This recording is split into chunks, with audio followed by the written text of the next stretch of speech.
The invitation sat on her desk for days, thick, cream-colored, gold-trimmed, and yet the weight it carried had nothing to do with paper.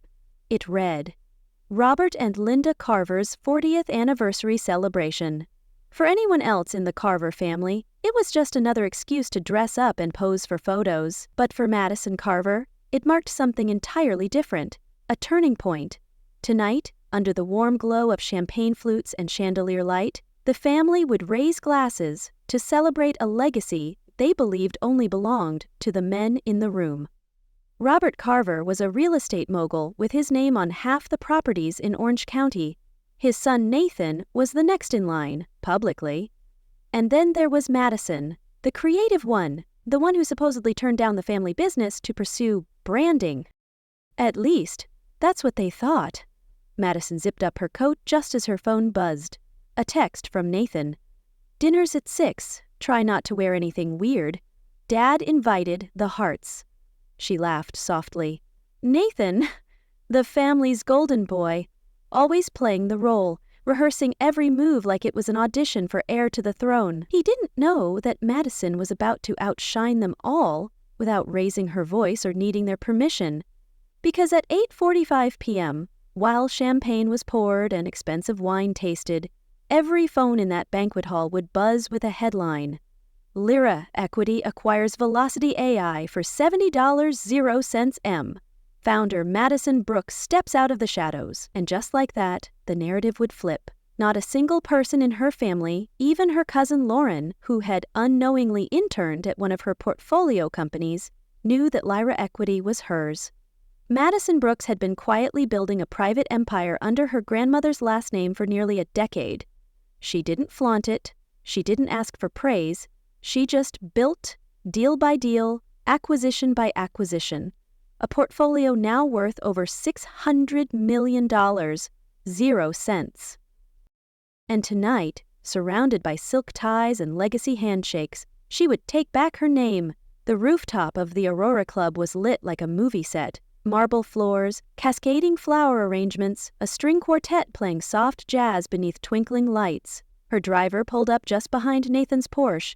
Miss Brooks, he said with a knowing smile. Should I wait? Not tonight, Elijah, Madison replied, stepping out in a sleek black sheath dress, but keep an eye on the news. The elevator doors opened at 6:03 p.m., and there they were. Real estate tycoons, city developers, politicians, and cousins dripping in couture. Every handshake, every laugh, every comment carried that air of elite comfort, of power assumed and unchallenged. Madison, her mother Linda air-kissed her cheek. Her diamond earrings sparkled as she stepped back and scanned Madison's dress. We weren't sure you'd come. Still running that little design company? Something like that, Madison said with a polite smile. Her mother gave her hand a gentle pat. Sweetheart, you're 33. It's not too late to find something real.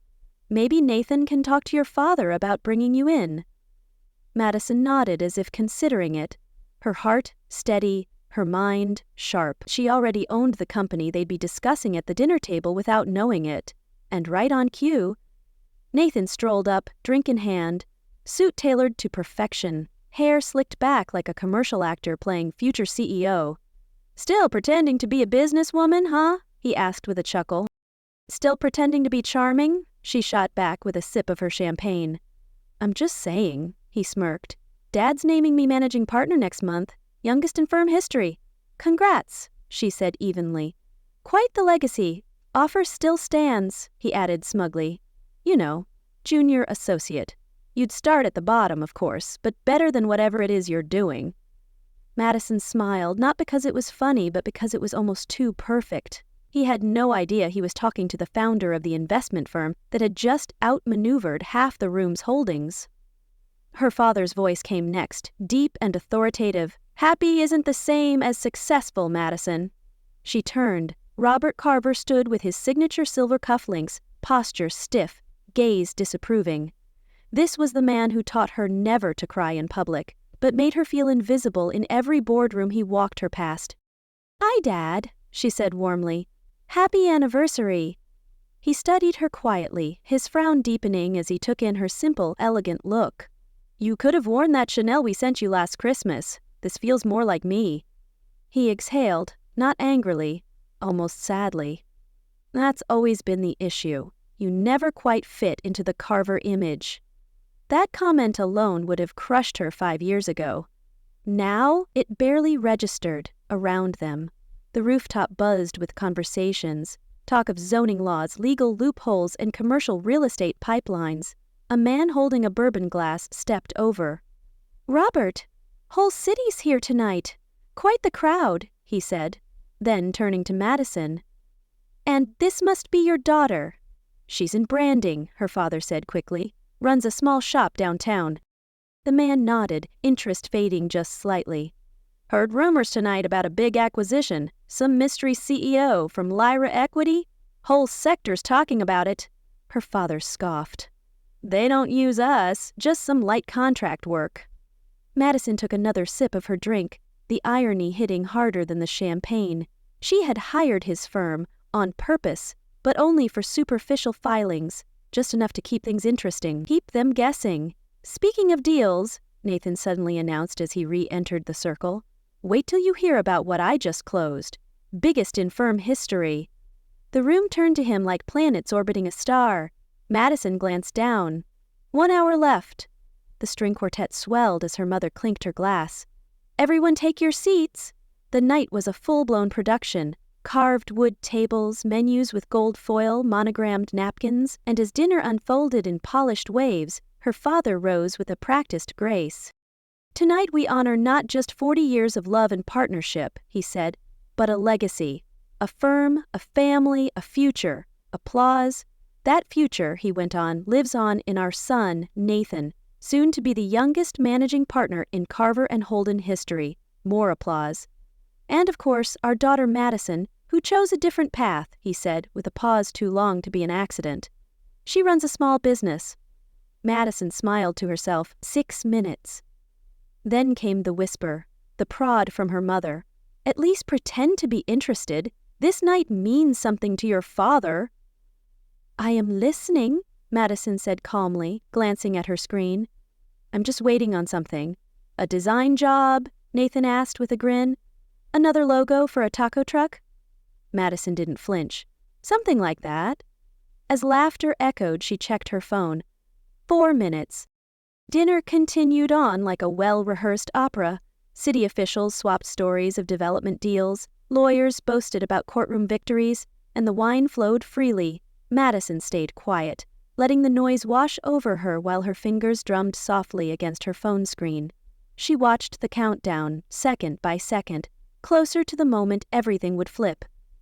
Nathan leaned across the table, voice raised just enough for the others to hear. "You know, our junior associates make more in a month than most boutique studios see in a year," she smiled, without breaking eye contact. "Could be. I just hate seeing you waste your potential," he said, as if he'd ever understood what hers even was. "You could be part of something real, not just floating around with fonts and color palettes." Her calm never wavered. "Actually, I am part of something big. Very big," he snorted. "Your 3-person studio on 5th? Please." "No," she replied, and this time her voice sharpened, cutting through the clatter of silverware. "Much, much bigger." Their father's attention snapped toward them. "Madison, please," he said with the quiet authority of a man used to being obeyed. "Not now." She looked him in the eye. "This is exactly the time." Someone down the table raised a glass. Another made a toast. And the moment seemed to stretch in every direction at once. Madison stood up smoothly, her dress falling perfectly into place with every step she took. "Excuse me," she said, lifting her phone. "I need to take a call." "Now?" her mother asked, dismayed. "During your father's toast?" "Trust me," Madison said over her shoulder. "You're going to want me to take this one." She made her way to the edge of the rooftop, just past the waitstaff refilling water glasses and adjusting plates. The cool night air hit her skin as she stepped into the marble hallway beyond the banquet. She paused, the buzz of conversation still faint behind her. Then, As the final seconds ticked away, her phone lit up. 3, 2, 1. And then the flood began. Notifications lit up her screen like fireworks, alerts from CNBC, Bloomberg, MarketWatch. Her name, Madison Brooks, blazed across every major financial outlet in bold, authoritative font. Lyra Equity acquires Velocity AI in $70 million 0 cents. All cash deal. Reclusive founder Madison Brooks expands power in AI and logistics. Private equity titan quietly reshapes West Coast tech market. Inside, she could hear it. A sharp gasp, then another. The murmur of confusion. Glasses clinking, chairs shifting. Someone had CNBC open on their phone. In a surprise move, the anchor's voice rang out. Lyra Equity, led by the elusive Madison Brooks, has made headlines tonight with a record-breaking acquisition. She walked calmly back inside, not a word spoken yet, not one gesture to announce herself. But her presence had changed. Her silence had weight now, and the room could feel it. As she entered, all eyes turned. Nathan had a champagne flute halfway to his lips, his mouth frozen in a half-smirk. Her father, mid-sentence, stopped cold. 3 phones on the table glowed, and there it was, her headshot. Her title, Madison Brooks, CEO of Lyra Equity. Her mother blinked. "Madison, what is this?" She raised her glass. "Oh, this? Just another day at my small business." For a beat, the room was still. Then came the buzz. Chairs shifted. Conversations erupted. People who had ignored her now leaned in, whispered, stared in disbelief. "You're her?" someone finally asked, a developer from Sacramento. "You're Madison Brooks?" "That's me," she said easily, standing a little taller. "Though you probably know me by my grandmother's last name. Most people do. But Lyra Equity is worth," the man stammered. "Over $500 million, she finished. "Give or take." Nathan's face had drained of all color. "All this time, we thought you were just doing freelance design. That was the point," she said with a shrug. "If any of you had actually visited my little studio, you might have noticed it was a front. A very pretty one, sure, but still a front." Robert Carver finally found his voice, and it cracked with something between disbelief and loss. "Why didn't you tell us?" She turned to him gently. "Would you have believed me?" His face twisted. "Of course." She raised an eyebrow. "When? When I said I didn't want to join the firm? When I chose not to bulldoze the coast to build high-rises? When I said I had a plan of my own?" Her mother's hand trembled as she reached for her water glass. "If we'd known, sweetheart, we would have—" "What?" Madison asked, cutting in softly. "Introduced me with pride instead of as your creative daughter? Stopped asking Nathan to find me a job?" The entire room had gone quiet. No more wine comparisons, no more zoning debates, just the still weight of realization, heavy and unavoidable. Nathan finally broke the silence. "So, all those small contracts from Lyra Equity? You used us?" Madison turned to him. "I used the firm for filing work. On purpose. Close enough to keep tabs, far enough to keep secrets." She shifted her gaze to Daniel Hartman, the firm's senior partner. "And your billing rates," she added smoothly, "are a little high for basic legal filings." Daniel leaned forward, flustered. "Miss Brooks, Madison, perhaps now we can discuss managing your portfolio directly through Carver and Hartman." She smiled, sharp and elegant. "No, I don't mix business and family." Robert looked like he'd been punched in the gut. "Madison, please." "What?" she asked. "Pretend the last 10 years didn't happen? That you didn't spend them making excuses for me? That you ever saw me as capable of anything beyond a boutique?" Her phone buzzed again, more alerts. Investors, journalists, partners. She ignored them all. "I don't drive a flashy car. I don't live in a glass mansion on a cliff. I don't measure my success by claps or status." She took a breath, eyes on her father. "I measure it by what I build." The silence following Madison's words was the kind that didn't need to be filled. It was dense, thick with realization, shame, and a heavy dose of reckoning. Robert Carver, for the first time in a very long time, looked small, not because he lacked power or wealth, but because he realized how much he had overlooked the one person who had never asked for his approval in the first place.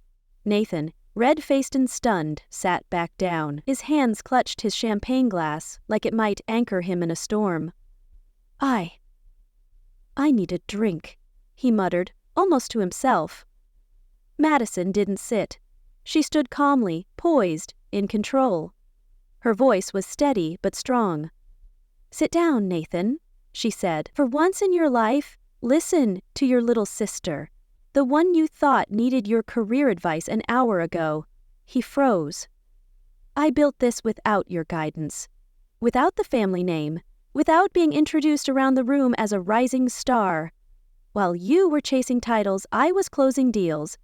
While you were inheriting, I was creating." Across the room, phones were still buzzing. Some guests pretended to check messages, but everyone was watching her now. This wasn't just a surprise. It was a shift in power. The same people who had nodded past her at events, who had politely smiled when she spoke, were now recalibrating everything they thought they knew. Madison turned her attention to the senior partners at Carver and Hartman. "Tomorrow morning, when the market opens, Lyra Equity's valuation will spike. Journalists will start asking questions. Investors will want answers, and they're going to want to know how the Carver family let a firm like mine go unnoticed for a decade." One of the partners adjusted his tie.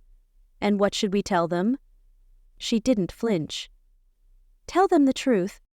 She walked slowly to her place at the table, picking up her wine glass as if nothing had changed, when in fact, everything had. "Tell them you had no idea. That while you were building your empire, your daughter was building hers. Quietly, without your connections, without your money, without your approval." She glanced at her mother, who looked like she was trying to hold back tears. Linda's hands trembled slightly as she tried to steady her water glass. "If we had known, sweetheart." "You would have done what?" Madison asked, not cruelly but directly. "Given me a real seat at the table? Stopped treating my work like a hobby? Or maybe just stopped telling me to call Nathan when I needed career guidance?" Her words weren't bitter. They weren't shouted, but they cut because they were true. The string quartet had stopped playing somewhere in the middle of the fallout. No one had noticed. "I didn't build this to prove you wrong," Madison continued, scanning the room. "I built it because I could. Because I saw opportunities you dismissed. Because I believed in my vision when no one else even asked what it was." Robert opened his mouth, but nothing came out. He wasn't a man used to being speechless. Madison turned to the senior partner again. "And by the way, I've already retained legal counsel for all major acquisitions going forward. You can remove Lyra Equity from your firm's billing sheet." "You'd walk away from your own family's firm?" Daniel asked, stunned. "I never walked toward it," she replied. "I was always in a different lane.